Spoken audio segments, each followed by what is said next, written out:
Welcome to the Artist Check-In. I'm your host, Nick Zano. My day job is talking to artists for different publications, which means I know a lot of people whose livelihoods have been impacted by the quarantine associated with the COVID-19 pandemic. In this limited series, I'll be talking with comedians, musicians, sound engineers, authors, and creative people about how they're handling this personally and professionally. This week I speak with book editor, writing coach, and self-described literary omnivore Tanya Gold about how her job has changed and how it hasn't during the quarantine. We get into the finer points of the job, why every editor isn't always a fit for every writer, the subjective nature of editing a poetry collection, the need for writers to strive for improvement. Tanya also went through a corona-like sickness without access to testing, which is something I'm sure a lot of people can relate to. Plus, book recommendations. Here's Tanya.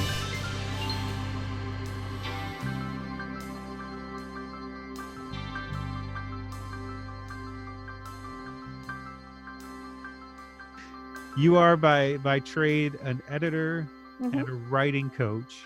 Yep. What else would you add to that description before we I'm also, I teach editing through various organizations, and I also run my own courses, and I also do literary translation, but primarily editing. That's most of what I do. And how have your days changed since, say, March? And when did this really start to affect you? It started to affect me in March because that's when I got sick.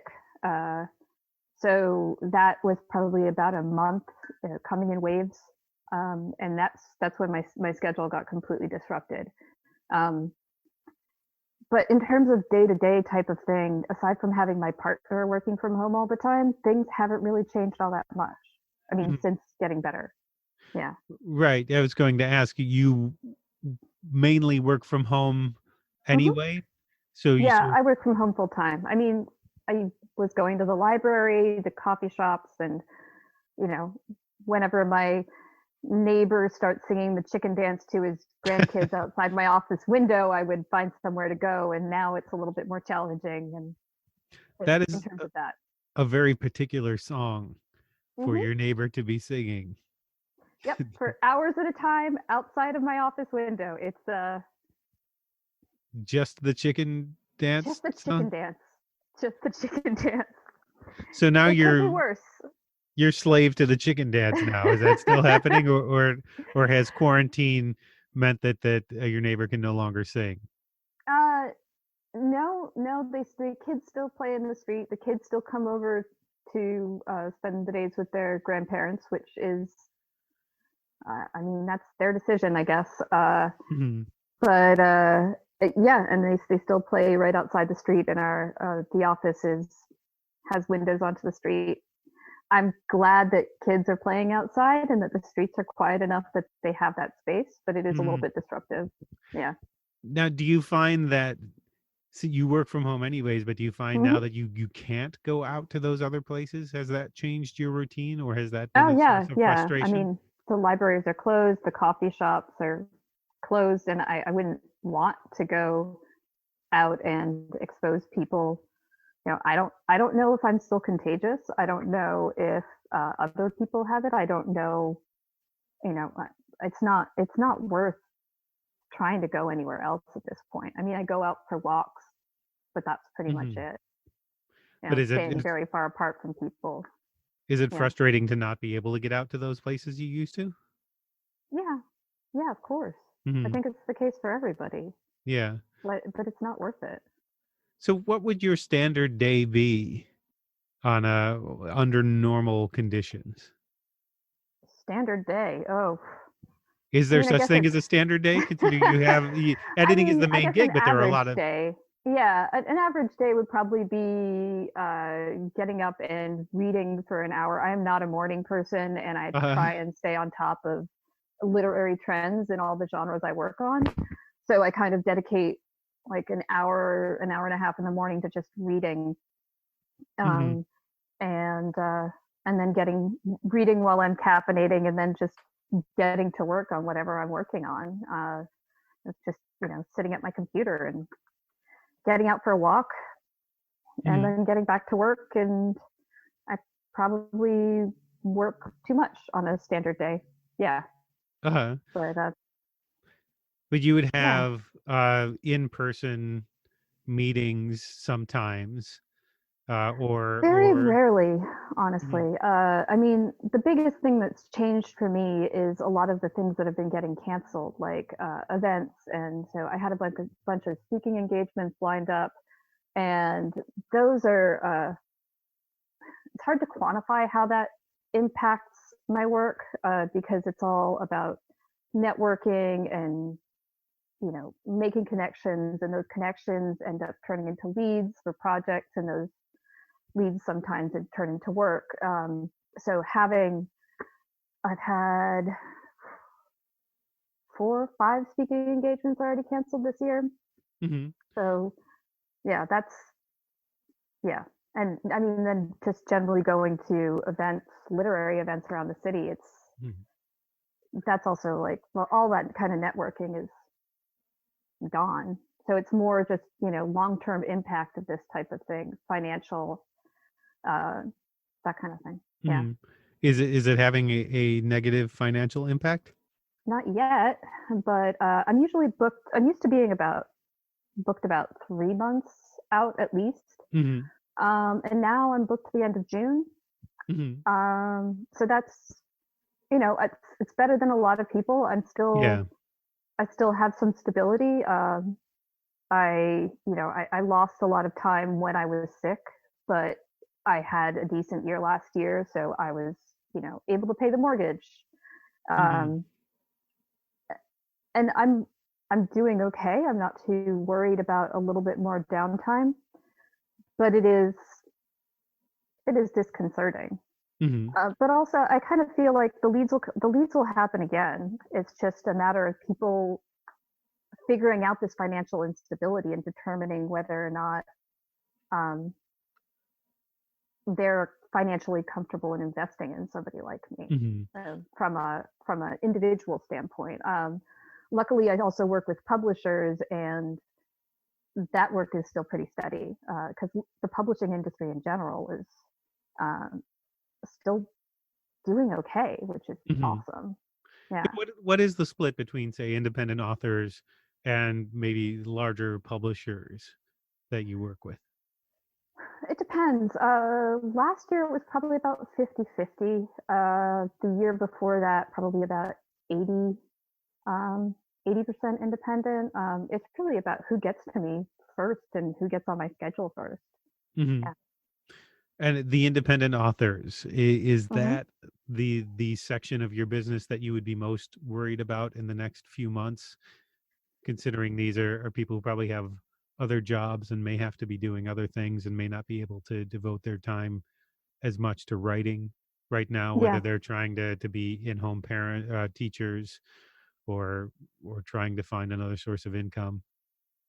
Yeah. I mean, that's a concern. They're also the people who, they're the people who have time because they've lost their work or their job, Hmm. and they're maybe working on writing, but then they can't necessarily afford me, or don't Right. know when money is going to be coming in, to can't necessarily justify a large expense like that. And then there are the people who are doing okay, but are just trying to stay on top of life. And Hmm. I get it. I mean, it's hard right now, especially those who have kids. I can't even imagine how people are managing to stay on top of everything, all their schoolwork and everything. Yeah. To give a more detailed explanation of what you do, maybe Yeah, sure. if you're not an author, the Hmm. term editor might Mm. not mean a whole lot in terms of what you actually sit down and do. So I'd Oh, assume absolutely. it's a Yeah. line edit and feedback in terms of structure and overall presentation. There are a lot of things that go into being a, a book editor. Yeah, absolutely. And different editors do different types of things as well. So I do developmental and line editing and copy editing.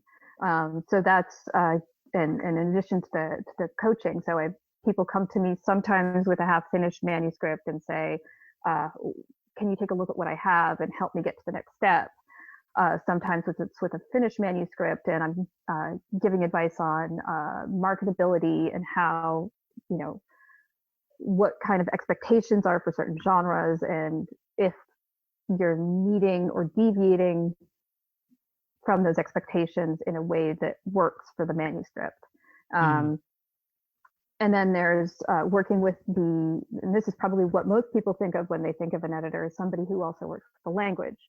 So refining the prose, the artistry of the language, which would be line editing. And then there's copy editing, which is looking for things that are specifically wrong.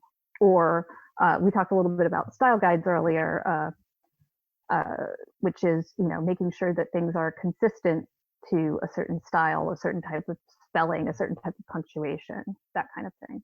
Yeah. And there are particular genres, I don't know if I'd say that you prefer or you specialize in. Speculative fiction is one. Yeah. Creative nonfiction, I think, is another one that you work with. Yeah. So creative nonfiction, like memoir or other types of nonfiction that's more personal. I edit poetry as well. I do a lot of developmental editing of poetry manuscripts. So like, how do you structure the manuscript? How do the poems work together? And I do literary, science fiction, fantasy, horror, young adult fiction, a lot of different types of fiction. Pretty much everything that I read, and I read very widely and a lot. Yeah. Well, there are vast differences in style and structure. Even just, well, let's go from poetry to prose, from poetry to any kind of prose. The demands on the writer and the expectations of the reader are so different between those two. It's not genres; those two formats of writing. It must be somewhat head spinning to move from one to the other, or am I making assumptions? Is it? Oh no, absolutely. I mean, last week I finished this one was a translation of a choose your own adventure horror novel, and which was so cool. And this week I'm working on a developmental edit of a poetry manuscript, and I'm very glad that I had the ability to take a little bit of a break, and that it landed on the weekend, and I can just kind of reset my brain, because I can't just jump from one to the other. It's a very, very different way of thinking. Yeah. Can you jump from? I'm sorry. Go ahead. Didn't mean to interrupt. No, go ahead. What? Can you jump from one to the other as a reader who isn't editing the work, or can you ever shut the editor off? Can you just enjoy? Oh yeah, I can. Yeah. I mean, I don't have any issue. And I think, I hear a lot of editors talking about like, oh, I can't read that. There were too many misplaced commas, or, typos, that kind of thing. But as a developmental editor, somebody who works with a story, I'm often working with manuscripts that are in that state, that don't have the final polish. And that's, you kind of have to be able to look past all of that. Although, so I can turn off the typos and the noise. But if, reading a published book that has a plot line that's not doing anything for the story, that might bug me a little bit. But it's also really interesting to think of, okay, so this book made it to publication, and it's, successful within these specific groups. And even though it has all of these issues with the story, it's still successful. And why is that? Like, so, and that's more my reading brain is trying to figure out how all this stuff is working in the market, and why, even if it doesn't adhere to whatever we've been taught about what stories should be. And how is that changing, and how do these books demonstrate that? So it's not like a nurse watching a TV show about an ER going, oh, that's so wrong. No, they would never do that. Like, you don't have that. You don't have that voice so strong. Or do you just not about like storytelling. I mean, I do have that voice sometimes about other things. if a subject hasn't been researched really well. My partner is in sleep research, and so if I see a manuscript where there was a science fiction manuscript that I worked on, and luckily I was able to work with the author on this, uh, which it I think for anybody in the public who didn't know as much about sleep as I've absorbed over the years, Hmm. it probably wouldn't strike them ab as it wouldn't set anything off. Hmm. But that's the kind of thing where I was, oh, again, if this had made it through to publication with still having these specific issues about how sleep works, Hmm. I don't know. But then again, I'm also, when I'm working on it, I'm kind of tuning my brain into all of the things that aren't working or might not work. And Hmm. I think when reading a published book, there's also a degree of suspension of disbelief. And so I might be like, okay, the science doesn't work here, but does that matter to the story? Right. Yeah. Right. Yeah, I've had to do that sometimes, where I just love the idea of where you're going. And I had that in something I was writing recently, a story that I've pitched to an anthology, where you wind up doing so much research. I had a character who's a weather observer Oh, uh, cool. in during World War II in the North Pacific, and Hmm. I had to think, oh, the way I'd written it before, okay, he wouldn't be in the North Pacific in that particular time. How can I sort of move this around to justify the ships even being where they are? There's all that work to sort of do, and it's hard to push through that yourself as an author without a second voice to Hmm. say, is this working for you as a reader? And Yeah. I would also say, as someone who worked at a book doctoring firm for Hmm. a while, my plea to any independent author is you need an editor. You might not think you need an editor, but I've read enough books that didn't go through an editor first to say, please use a use an editor. Do not depend on your friends for for major advice and for line edits for your book. There's a lot out there that I think people just sort of dumped onto Amazon, onto to into an ebook, that one or two more edits could have made such a huge difference. I would take that a little bit further, and I would say, I guess it depends on what you're trying to accomplish with the book. Hmm. If you're trying to put it out there for mass consumption, then yeah, get an editor and see what your book needs and whether it needs help with the story or help with the language. Hmm. If you're just creating a book for yourself or creating it for some family members or friends, then that's fine. But those are probably the books that you're seeing at the book doctoring company, is the ones that really do need an editor. And I think if you know enough people, and a lot of poetry doesn't go through the editorial process that we're talking about here, which Hmm. for a longer manuscript, a lot of it gets workshopped uh, among friends, among fellow poets, and that's fine too. As long as you're getting the kind of feedback that you need, wherever you're sourcing it from, and if you're producing the kind of product that you want to Hmm. produce.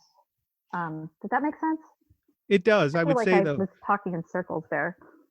Well, a couple of points from that. I would say, if you're making it something for your family or friends, that's Hmm. fine. But once you've put it out there on Amazon or something, and you're looking for reviews, if you Hmm. haven't if you haven't Oh, absolutely, yeah. first of all, if you haven't edited it yourself several times, Hmm. you you should have edited as an author. And I'm guilty of this with my fiction, the lazy self-editing, because it's a hard thing to do. It's a baffling thing sometimes to edit yourself, because you read it, you become blind to your own mistakes, because you've worked so hard to get it to that point. But yeah, if you're going to put it out there, don't be surprised if the reviews amongst people who aren't your friends and family aren't very good of the work you've done if you just sort of spilled it out there without Absolutely. that process. The Yeah, the absolutely. poetry. Oh, I'm sorry. Go ahead. No, you're right. I'm basically just agreeing with you. Go ahead. The poetry thing is poetry seems so much more subjective Mm, than any other kind of writing to me. I mean, I know you're a horror fan and a speculative fiction fan, and there are certain beats that you sort of get used to in a story like that, even a really good one, even something that's really that the structure is sound. mhm. You there are certain beats and certain things you can expect from it. Poetry just seems like the Wild West to dive into that. How do you approach poetry? Um, so I guess it depends on what you're doing with the poetry. That's Hmm. a lot of what I do with poetry. A lot of what people come to me for is shaping the manuscript.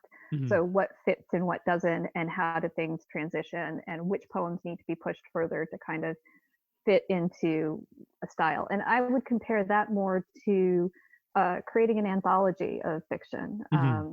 of short stories. You know, you usually have a theme, you usually have the reader comes to it with specific expectations of what they're going to get in an anthology or a Hmm. collection of short stories, let's say. You don't just kind of throw everything that you have into a book.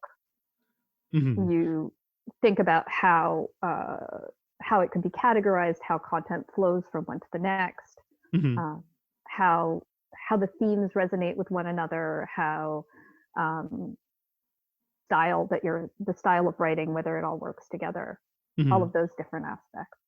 Would Yeah. you offer criticism on a single poem within a collection, or is it more really just how a collection is coming together?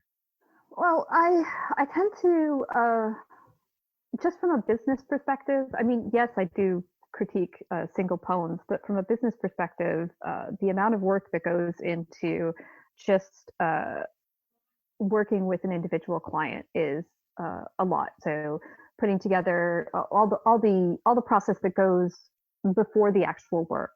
Um, so determining whether we're the right fit for one another, putting Hmm. together a letter of agreement that's making sure all of the details are on the same page. All of that admin is a significant amount of time, and a poem would take half an hour of work to actually critique, and it's not necessarily worth it for that half an hour to an hour of time Right. for me.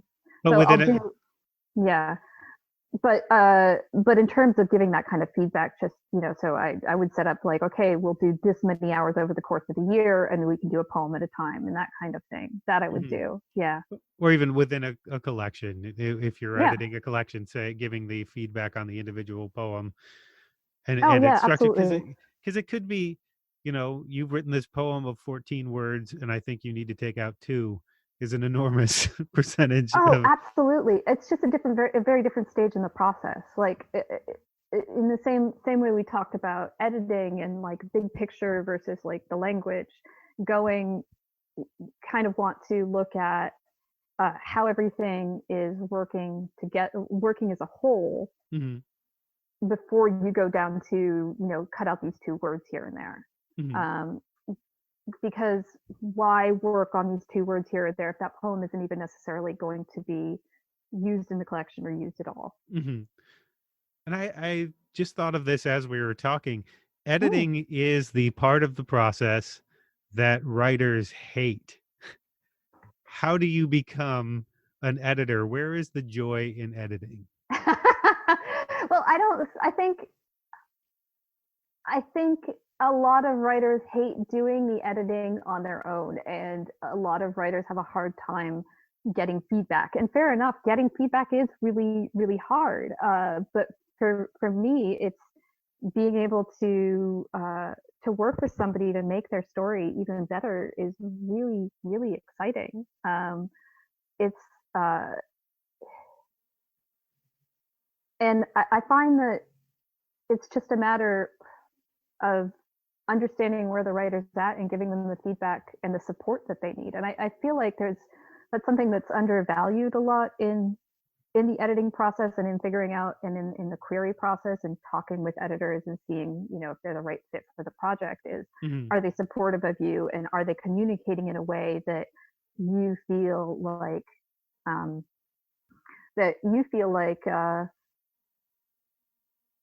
where was I going with that? Sorry. Supportive in the process, getting to a place Yeah. that you feel like. Where you feel like you could take their feedback and suggestions, or Mm-hmm. do you, and that's a very personal thing. A lot of people want somebody who is just going to jump in and fix fix the mistakes, hand them back a manuscript they don't even need to look at, and hit publish. Mm-hmm. um That's the and line edit part of it. um well, I think that's more of a editor by editor type of thing. That would be more of a Mm-hmm. copy edit. Copy edit. So yeah, or even proofreading. But I want to work with people who are going to read and go through those edits and see what they think and see how that changes their writing. So I Mm-hmm. personally want to work with writers who are invested in their craft and want to grow as Mm-hmm. writers. Not necessarily people who just want me to be kind of, want there to not be any interaction, not want to look at what I've done. Because the writers who want to grow are going to keep getting better and better, and they're going to push me to get better and better, and we both kind of develop as that relationship and business relationship evolves. Mm-hmm. So that's a lot more exciting to me. So it's but a lot of editors don't want that, and that's absolutely fine. Well, I would assume it takes a certain disposition to deal with the fragile egos of writers Oh yeah. sometimes, who would say, I'm assuming every so often you get somebody who sends you something they think is already great and they're not expecting some of the feedback or the fixes that you suggest to them. Yeah, and I'm not the right editor for that person. Mm-hmm. But I mean, I have a process that kind of helps me determine whether I'm the right editor for each person before actually doing the edit. Because I don't want somebody to look at my edits and be like, eh, it Mm-hmm. doesn't help anybody. What is the key to that process of finding out whether you're the right editor for somebody? So I have a kind of involved questionnaire, and I use that to create a discussion with an author during the query process. So when somebody reaches out to me and says, "I've got this book," I want to figure out what it's about and what they are looking for from an editor. So I have a lot of questions that kind of help me tap into their knowledge of the process, how much they've done of this, and whether I'm the right person for that kind of story. So I don't edit children's books or anything younger than YA. So understanding whether they understand their target demographic, their target reader. Um, you know, so I can say, okay, I'm not the right editor, but here's another person who is. So I recently had last week I had a query for somebody who has, I think, 6 books they want edited within a very short amount of time, and yeah, but very much just like a perfunctory, fix all these things and move on, and like we were talking about, somebody who really didn't want that, and that was pretty clear from that discussion. But I know a great editor who really is good with that kind of thing. So, great. I'm not the right editor. Here's somebody you should talk to. Yeah. Right. I think people might not understand there are different fits for in terms Oh of yeah. an editor for different writers. I think it's like any kind of interview for a job, or even like dating. It's about finding people who you're comfortable working with. Mm-hmm. Yeah. And to switch gears slightly, Mm. You have mentioned that you got sick in March, Yes. and you had not gotten tested officially I haven't been able to.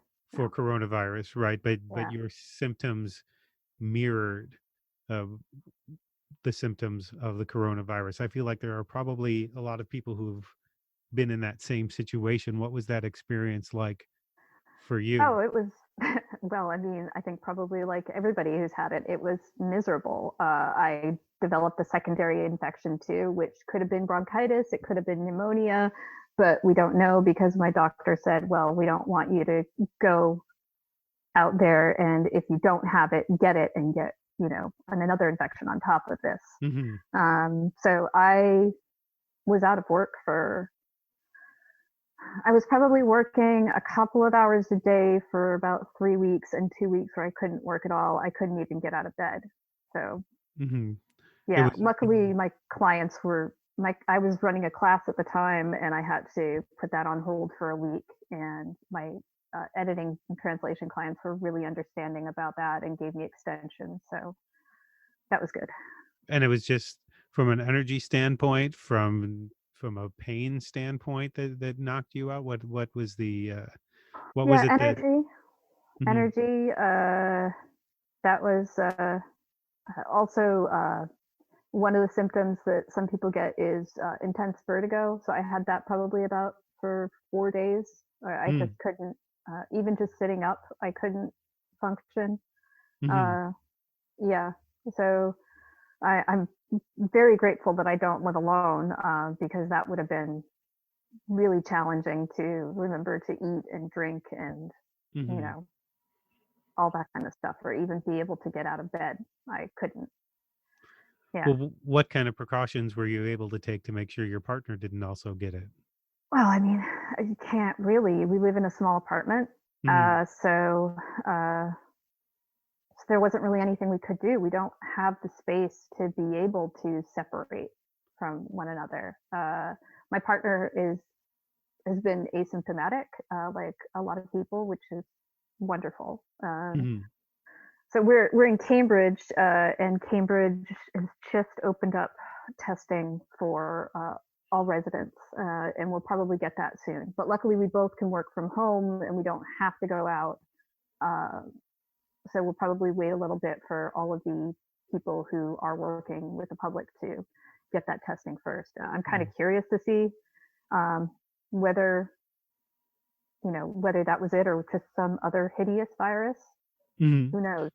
Well, what did Yeah. that do to you mentally when you're seeing these are the symptoms everybody's describing, these are the symptoms I'm having, and there's a death toll associated with this? To be honest, I was so tired, I couldn't even think about it. I mean, it was early on, it was in mid-March, and I think that was when the lockdowns were starting to happen, and everybody was kind of freaking out a little bit about everything. And I didn't have the energy to freak out. I just Mhm. was too tired my brain just, you know, all I could do was pretty much put on my out of office and sleep, listen And to audiobooks, and that was it. so it was about a 5-week period before you started to climb out of that hole. Yeah, yeah. I still got a cough, uh, but I mean that's that's pretty that's pretty normal. I think it's Mhm. vicious, whatever it was. But you'd say you mentioned earlier maybe 90% recovered from it. Yeah, yeah, Mhm. yeah, yeah. All right. Probably at this point. Yeah. So and I'm generally, I mean, I don't have a lot of the underlying conditions that a lot of people have that are getting this. I mean, I'm in my 40s, so uh, that's not necessarily a demographic that is highest risk. Mhm. Um, so it's particularly scary for to think of people who are at risk or younger for me, and I think that's more where my anxiety is not necessarily about myself. I live in Cambridge. I'm 2 blocks away from a hospital. Mhm. Got decent health care. Um, I'm so my fear was never really for me. It's more about everybody else who's at risk. Hmm. And I'm assuming during that time that you couldn't read, and also judging by your your list of books you are currently reading that I've seen online, you must have come Hmm. out of this feeling like you were about 15 books behind. I was actually reading quite a bit because I couldn't really do all that much. I was Mm, just reading audiobooks. Just mhm. yeah. I'm still yeah. I'm not necessarily that didn't all that change all that much. I was probably reading not even more than I was before. It was just more Mhm, the kind of reading that I've been doing. mhm, I haven't really been able to focus on uh, anything literary or complex when I'm not working. I've been reading a ton of horror and and any graphic recommend novels. Sawkill Girls was amazing. Mhm. What was the other one? There was Grady Hendrix was a new one, which I think is the Oh, the Southern. Vampire Club, Yeah, that one was fun. yeah, And I just finished he's the. great. Yeah, he is. The Coldest Girl in Cold Town, which is a few years old at this point. That one is also really good. If you've Uh, ever read the short story, it's much better than the short story. mm. Yeah. And do you call it reading in relation to Mhm. audiobooks? Okay. I do. Because we had this discussion with some friends online that I don't know if I should call it reading if it's an audiobook. Yeah. It's not reading. I feel like saying that reading is only something that you do with a physical book is it can be kind of ableist actually. Mhm. There are a lot of people who can't read print or digital uh, copies, and audio is one of the ways that they can access that. Mhm. Yeah, and I feel like um, there are certain types of books that I prefer in audio. There are certain types that I prefer to consume in ebooks or print. I mean, you can also say there are a lot of people who say books aren't books if they're ebooks, and that's Mhm. yeah, kind of ridiculous, I think. But um, yeah, I mean, ultimately, it's just a verb. Mhm. Right. Yeah. Right. So a couple Excuse me. a couple of more things. Yeah, The sure. one other personal thing I should have brought up Mm. when we were talking about what you were going through being sick is you also went through a birthday in quarantine, which Yeah. how which probably isn't terribly fun either. No, no, that wasn't. I mean, it was just surreal, and it didn't really feel like a birthday. Just I'm still catching up from all of that downtime, and I think it's probably going to be another couple of weeks before I'm completely on top of things again. But I had to work through my birthday, and I mean, it was a weekday, so of course I had to work through it. But Right. um, yeah, it was just normally I'm somebody who celebrates the entire month, and yeah, and I did not care that day. I just did not care that it was my birthday. It was very weird. So Yeah. are you going to do a redo once everything's settled down again? I mean, doesn't redo of so many things. It's just, probably fuck yeah, we're out of this, but Right. celebration in general. But no, I mean I don't probably not for the birthday thing. No, Mhm. probably not. Yeah. So how can people help you and support you? You've got a website and you do Hmm. online courses. What's the best Yep. way that people can help you out? I um I mean, I'd love it for writers who are or people who know writers to reach out to me with any books that they've had. Of course, I always want that. But what I would love even more right now is for people to keep buying books and to keep this industry afloat, to people to be supporting small independent bookstores, and to be buying books at full price if they can afford to. Mhm. The industry is doing okay right now, but you know, who knows what's going to happen with that in the future. Do you have any particular independent booksellers that you buy from? Well, being in Cambridge and Boston, there's some really great ones around here. I mean, Harvard Books is just down the street from me. There's also Paper Cuts in Jamaica Plain. They're not open right now, but you can find their profile.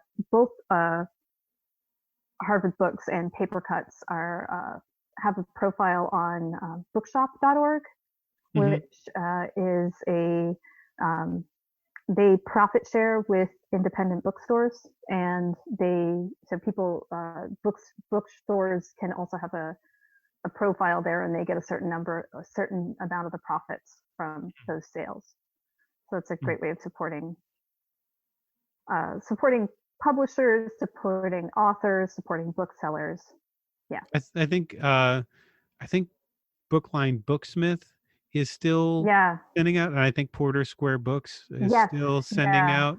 They're working from their warehouse right now, Porter Square Books as well. Yeah. And out west, if you're somebody, the original Powell's is in Seattle, right? I think that's where it is. No, Portland, I think. Portland. Okay. Yeah.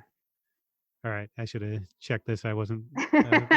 But yeah, Powell's I think is still up as well. If you're out west somewhere, those are the ones I can name. I think Indie Bound Books. If you search for them, you can find some local bookstores. And there's also the one in Pawtucket that's what's that one called? The Pawtucket, Rhode Island has a small independent bookstore, and they're open and they're sending out used books too. And I can't remember the name of it. That's really bad. Well, search for bookstores in Pawtucket if you're looking for them. Thank you for doing this, and thank you for working through the technical difficulties that. And thank you. This has been fun, and I kind of the technical difficulties that add another layer of fun to the whole thing. Yeah, that's another. I'm sure that for people who are listening, we're doing this interview in Zoom right now, and we had a few technical difficulties that took us about an hour to knock out before we finally figured it out. So thank you for your patience in that, and thank you for doing this. Yeah, thanks, Nick. This was nice.